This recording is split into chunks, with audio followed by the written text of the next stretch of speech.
Baru saja kita disuguhi oleh animasi yang cukup keren berjudul Jumbo, tembus 10 juta penonton lebih, bahkan jadi film terlaris di Indonesia. Tapi menjelang HUT kemerdekaan Indonesia ke-80 ini, kita disuguhi oleh film animasi juga. Tapi apakah menuai prestasi? Film ini malah menuai hujatan warganet. Bahkan sebelum tayang, apakah film itu? Semua pasti udah tahu. Merah Putih One for All. Apa yang jadi masalah?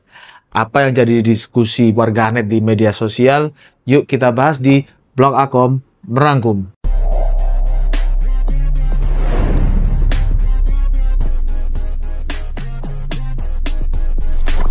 Pertama, kita akan membahas siapa yang membuat ini. Film animasi Merah Putih One for All ini diproduksi oleh Perfiki Kreasindo yang namanya jarang kita dengar seperti Visinema dan rumah produksi lainnya atau FD Pictures. Film ini disutradarai oleh Endiarto dan Bintang Takari. Terus bagaimana ceritanya? Ceritanya kalau kita lihat dari trailer dan juga informasi yang beredar, ceritanya itu adalah simpel banget nih. 8 anak dari berbagai daerah di Indonesia mencari bendera pusaka merah putih. Wow, cukup keren, cukup nasionalisme bukan? Menurut kreatornya, ide animasi ini itu muncul karena ingin membuat film animasi yang membangkitkan semangat kebangsaan dan nasionalisme Indonesia. Jadi muncullah Merah Putih One for All, mencari bendera merah putih sampai ke hutan. Padahal kalau kita lihat di trailernya, di pasar itu juga jualan merah putih bukan? Harusnya simple ya.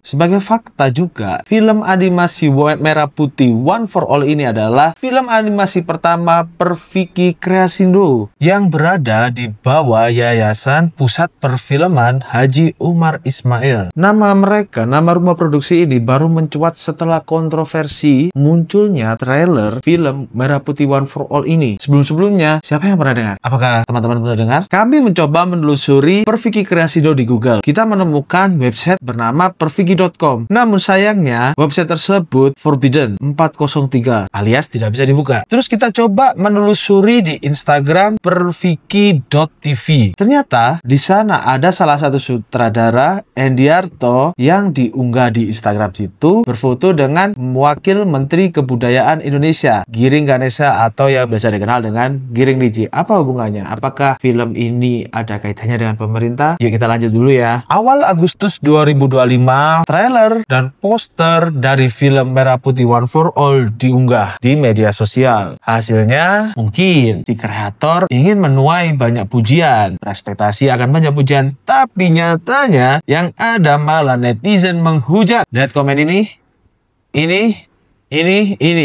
Semua mempertanyakan film ini. Dari sekian banyak komentar netizen di unggahan akun Instagram ataupun YouTube dari trailer resmi Merah Putih One for All, ada 5 kejanggalan yang disorot netizen tentang Merah Putih One for All. Pertama, kualitas animasi yang dianggap kurang baik. Coba lihat animasi ini ya.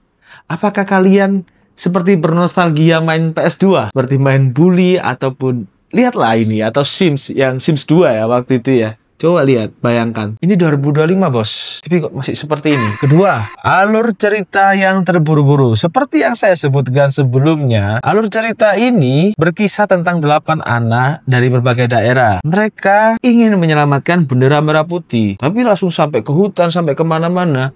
Padahal simpelnya seharusnya bisa saja tuh mereka beli di pinggiran pasar. Kan mereka ngeliat di pasar. Kan di sana pasti ada jual bendera merah putih. Kenapa harus sampai ke hutan? Ketiga, desain karakter nggak konsisten. Coba lihat. Karakter ini. Terus ada karakter burung terjebak di sebuah kurungan. Bukan malah suara burung yang kita dengar di sana, tapi suara monyet. Dan yang terakhir ini yang paling heboh. Film ini katanya diproduksi dalam waktu 1 bulan. Wah, ngeri banget 1 bulan bikin animasi. Kalau aku sih nggak tahu ya. Apakah 1 bulan? Kalau pakai AI lebih bagus. Ada loh kalau di TikTok itu yang bikin AI-nya versi AI-nya dan itu lebih baik. Mungkin itu cuma 2 hari. Saat kritikan tajam dari warganet itu, sang produser Toto Sugriwo mengatakan bahwa senyumin aja lah, komentator lebih pandai daripada pemain. Keren banget, elegan banget gitu ya. Tapi komentar itu ada sebelum akun Instagram yang bersangkutan saat ini menghilang. Dengan pernyataan produser tersebut, bukan malah meredam netizen. Kritikan tajam dan pedas malah makin pedas di akun X atau Twitter dulunya dan YouTube. Salah satunya adalah akun Yono Jambul. Akun Yono Jambul ini menyebut beberapa aset di film animasi ini bukan buatan sendiri, tapi dibeli dari toko aset digital seperti Das 3D. Bahkan ada adegan jalan yang diduga kuat merupakan aset dari Street of Mumbai, sebuah animasi yang harganya ya sekitar 700 ribuan tadi yang aku sebut. Temuan dari akun Yono Jambul ini membuat warganet langsung menghujam dan memberikan tweet atas hadirnya Merah Putih One for All ini karena ada isu bahwa harga produksi atau biaya produksi film animasi ini mencapai Rp 6,7 miliar. Bayangin, ada dugaan aset yang dibeli hanya 700 ribu, tapi produksinya 6,7 miliar. Ini masih dugaan ya, apakah benar? Bahkan animasi sekelas Demon Slayer ataupun One Piece itu hanya menghabiskan sekitar 1 miliar lebih per episode. Coba bandingin kualitasnya, pasti beda jauh. Itulah yang membuat netizen langsung mempertanyakan hal ini. Terus dari mana isu anggaran 6,7 miliar sebagai biaya produksi film animasi Merah Putih One for All ini berasal? Itu berasal dari unggahan akun Instagram Mov Review yang mengutip pernyataan produser eksekutif di pojok sinema. Tapi setelah kami cek, sumber aslinya tidak ditemukan. Karena sumber aslinya tidak ditemukan, muncul spekulasi yang liar dari netizen. Ada yang bilang bahwa produksi film ini dibiayai oleh pemerintah, apalagi diperkuat dengan yang tadi saya sebut bahwa Wakil Menteri Kebudayaan Giring Ganesha pernah berfoto dengan salah satu petinggi Perfiki.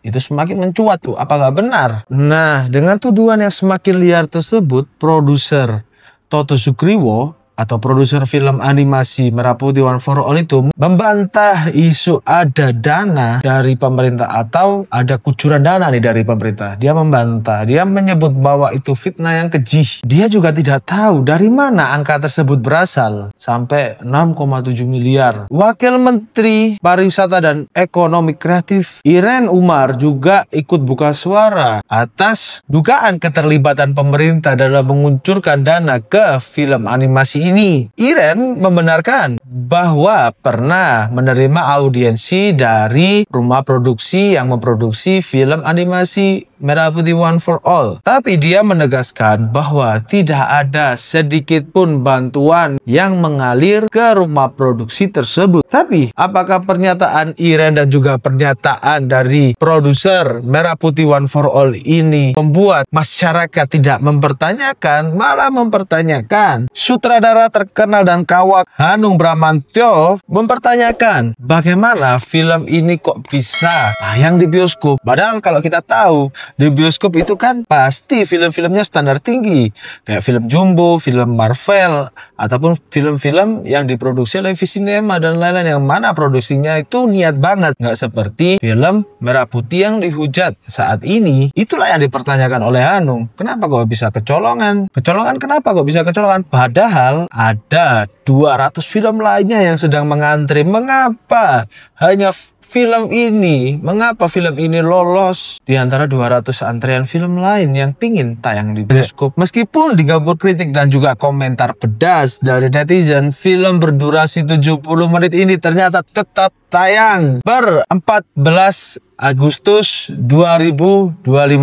Jadi netizen-netizen atau warganet yang sudah mengomentari dan mempertanyakan film ini percuma. Mungkin kalian disuruh nonton tanggal 14 Agustus 2025. Mungkin saja trailernya itu memang dibuat seperti itu. Tapi ketika di bioskop, wow, ternyata bagus banget kayak Jumbo gitu. Gak ada yang tahu, ya kan?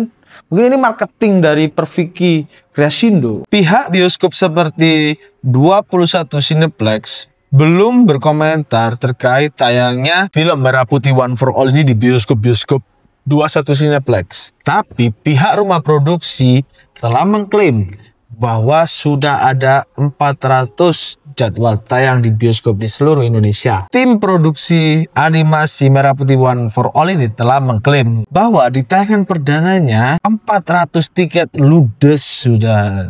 Terus yang jadi pertanyaan, apakah film animasi Merah Putih One for All ini jadi kado istimewa Indonesia yang berumur 80 tahun atau sebaliknya? Ya, let's see. Tanggal 14 Agustus 2025. Kalau kalian sudah nonton tanggal 14 Agustus 2025, coba komentar di kolom komentar dan jangan lupa like, subscribe, dan bagikan video ini ke setiap orang yang kalian cinta. Sampai jumpa lagi di vlog Akom Merangkum.